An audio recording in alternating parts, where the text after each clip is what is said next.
السلام عليكم ورحمة الله وبركاته. soo dhawaada asxaabta qaaliga maanta waxaynu ka hadli doonaa Facebook page-kaaga marka aad video ama aad wax soo gelinaysid sidee ayaad uga dhigi kartaa schedule amaba aad u dhigi kartaa waqti dambe ha la soo geliyo oo aad u cayimi kartaa haddaba si aynu iskula wada fahanno casharkan waxaynu iga codsan lahaa inaad channelka ugu horeyn noo wada subscribe gareysaan sidoo kale page-keygana aad ku soo biirtaan Facebook-ga ugu horeyn waxaad tegi doontaa programkaaga aad ka manage gareysatid page-ka tusaale ahaan business suite-kan ayaad tegi kartaa kan markaad tagtid waxaa halkan inooga soo bixi doona page-kaaga ama page-keygii ayaa ka soo baxay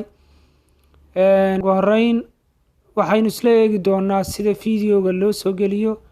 video-gaas oo ah schedule ugu horeyn waxaad taabanaysaa halkan ay blast ku qoran tahay kadib post ayaad leedahay waxaana soo dooran doontaa video-gii aad rabtay inaad schedule gareysid ama video-ga aad rabtid inaad soo gelisid ayaad soo dooranaysaa tusaale ahaan kanaan soo dooranayaa kadib marka aan soo doorto waxaan rabaa inaan ku qoro magaca ama title ayaan ku qorayaa kadib markaan title-ka aan ku qoro waxaan leeyahay next haddaba halka aan rabo inaan isla fahanno waa halkan tani waxa weeyaan inaad video-ga hadda soo gelisid weeyaan kan ugu sarreeya inagu waxaynu adeegsanaynaa schedule for letter halka ay ku qoran tahay oo ah in waqti dambe la soo geliyo ama maalin aad u cayimtid kadib halkan today ay ku qoran tahay aad dooranaysaa calendarkii caadiga ayaa kuu soo baxaya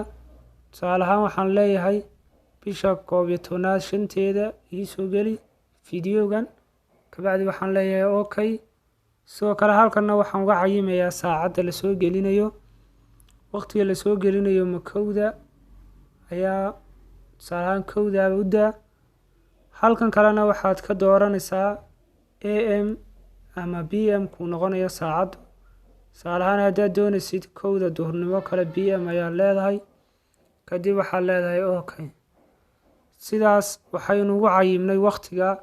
November 5teeda 2022 in video-gaas la soo geliyo page-ka kadib waxaa leedahay schedule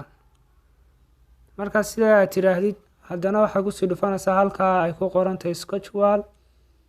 kadib sidaas ayaa lagu soo dhigi doonaa amaba sidaas ayaad u soo gelin doontaa waa kan upload gareynaya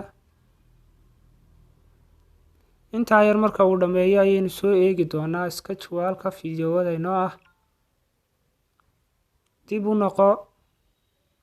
haddana halkii ku soo noqo dib u noqo dabeetana halkan posti taabo dabeetana halka ay publish ay ku qoran tahay waa video-da la soo geliyo weeyaan laakiin waxaad doorataa schedule wakaa video aynu eegno video-gii hadda wakaas video-gii oo ujeedaan November 5teeda marka asxaabta qaaliga sidaas ayaa schedule video loogu sameeyaa waxaynu iga codsan lahayn inaad channelka noo subscribe gareysaan ugu yaraan 5,000 aadna gaadhsiisaan. Wassalaamu calaykum waraxmatullaahi wabarakaatu.